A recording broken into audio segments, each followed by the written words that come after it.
Yo, what's good YouTube? This is Angry, and today I got a new video for you guys. And basically what we're going to be doing is today we're going to be making patterns. All right, so just go into your WordPress admin, go to the left tab as you can see over here, and just select appearance and then editor. All right, so make sure just you press editor, and of course select the theme that you're working on, the block theme. It's going to take you to /WordPress admin and then the /site-editor.php. It's going to take a second to load, and I'm just going to show you guys how to make your own pattern.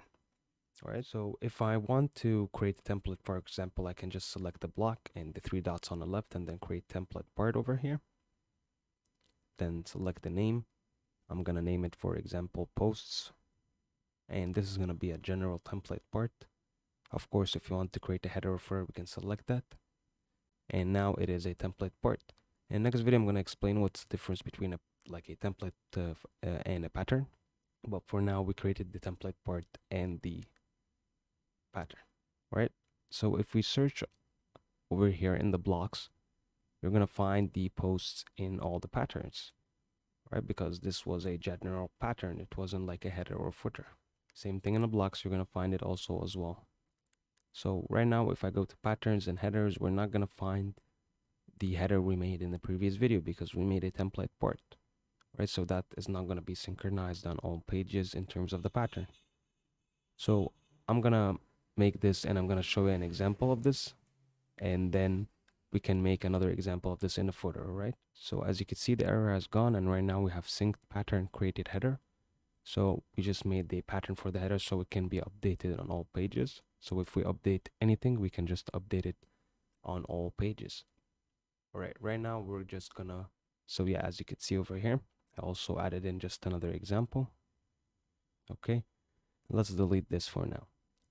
All right, we're gonna select a pre-made footer and then we're gonna adapt this to our own needs. So I'm just gonna search footer, and as you could see, after I just search the text over here, you're gonna find out that there's a lot of examples that you could choose from. You can also make your own from scratch, but I'm gonna select this one and then I'm gonna adapt it to my own needs. So centered footer with social links, I'm just going to add this one. I'm going to start by resizing the icon. So I'm just going to select this block area, and I'm just going to select any of the three dots and resize it. Afterwards, I'm just going to be selecting the text right now to actually add a copyright notice. So I'm just going to delete this one, and I'm going to show you just a little example so you could understand what this block is built of. So as you can see, it's built of kind of like a group of blocks. So if I try to add in over here, it's going to add in, it's not going to add in like something, it's not going to add in a block. Even if I try to add in for the social links, it's going to add in another social link. What we need, did you see that blue box? We need to select this one. This is going to add in another block that is not grouped. We want to add in another block on of its own. So I'm just going to search text, and of course you can select whichever you want to, but I'm going to select just the normal paragraph. Afterwards, I'm just going to be going on to DuckDuckGo or Google and just getting the search for copyright symbol, and just select that copyright symbol as you could see over here. So the copyright sign or the symbol is going to look something like this. Just copy it and put it in your footer. After we add in the copyright symbol over here, so just Control C and Control V that, we can just add in the date and of course all rights reserved. I'm just going to add in the date first, so 2022 to 2024, and afterwards we're going to add in all rights reserved, and of course the company name before all rights reserved. So the company name and then all rights reserved.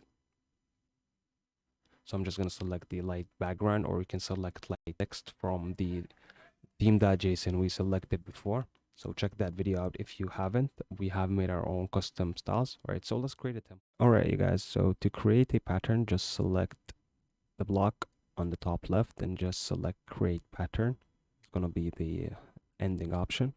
Just right now, afterwards, select the name for that, and of course the categories, which is going to be footers, right? So it appears in that pattern, and then create and make sure you have synced select, right? So all your changes in the footer, if you have it, and all your pages to be added directly by synchronization, right? So that is pretty much it in terms of the pattern. Let's create a template part. So again, just select the block, the three dots on the left, and then create template part. We're going to name it footer, and just make sure to select the area footer as well. Again, like I said, I'm going to explain the difference more between the template part and a pattern in the next video. But for now, I'm just going to name this footer for social icons. So we have a pattern and we have a template part. All right, so I'll see you guys in the next video. This was Anguiri U, and peace, you guys.